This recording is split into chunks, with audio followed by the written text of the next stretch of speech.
CNN anchor Sara Sidner reveals stage 3 breast cancer diagnosis. I love my life more now.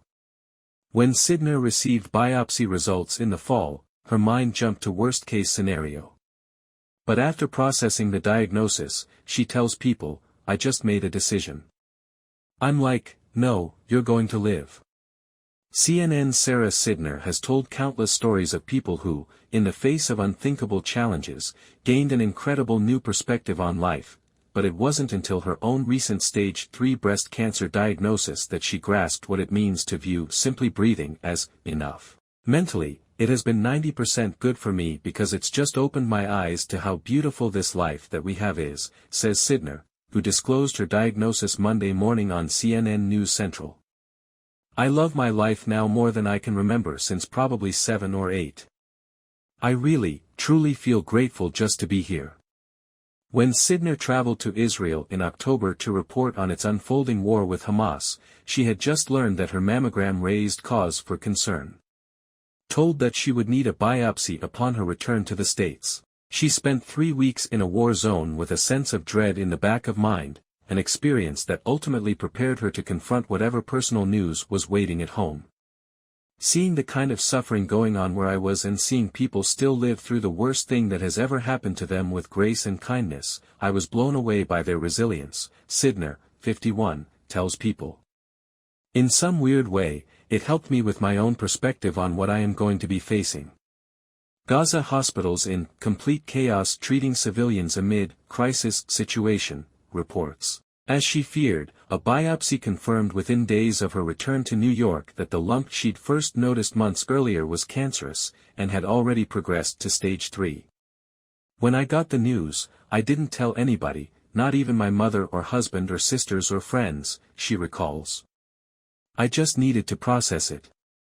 Jumping to the worst-case scenario in her head, Sidner immediately began viewing the diagnosis as an end-of-life concern. The first thing I thought of was, you better start writing letters to the people you love because you're not going to be here, she says through tears. So I started writing one to my mom, who was struggling with her own health situation.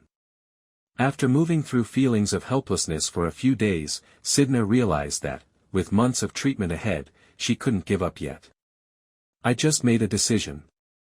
I'm like, no, you're going to live and you're going to stop this and you're going to do every single thing in your arsenal to survive this. Period. And I have been so much happier in my life since. I mean happier than I was before cancer. Rather than waking up each morning and feeling bogged down by life's little stresses, Sidner says, she now wakes up excited about whatever is coming, because I'm here. Sidner, who serves as CNN's senior national correspondent and anchors the morning edition of CNN News Central, has not missed a day of work since her diagnosis, even appearing on the 17th annual CNN Heroes red carpet on December 10, 2 days after she began chemotherapy, and hosting a live New Year's Eve special until 2 a.m. I am fatigued and I am slower. And I have to be more thoughtful about how I take care of myself, she admits, but now nearing the end of her first cycle of chemo, she's not willing to put her life on hold. While Sidner considers herself a private person and hasn't quite adjusted to discussing her health out loud, she chose to open up about her disease now before it becomes too noticeable to hide. The bald truth is my hair's coming out, she explains, and as a woman in television, she's realized that the slightest change in hairstyle will spark a flurry of comments online. If I'm having a bad hair day, I know about it.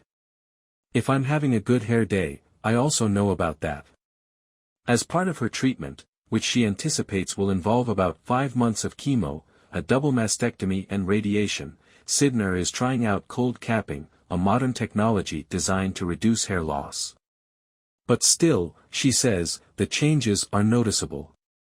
Never miss a story. Sign up for People's free daily newsletter to stay up to date on the best of what People has to offer. I don't put my personal stuff out there that often, but I can do something for someone because I have cancer. I can warn somebody, she says, referencing a statistic that 1 in 8 women develop breast cancer in their lifetimes. To all my sisters, black, white, and brown, please, for the love of God, do your checks yourself. Don't play with this, just please try to catch it before I did. For those who have been diagnosed, Sidner hopes that her newfound strength can demonstrate that it's not the end of your world. I'm living and I'm loving living because I know it can be short, she says.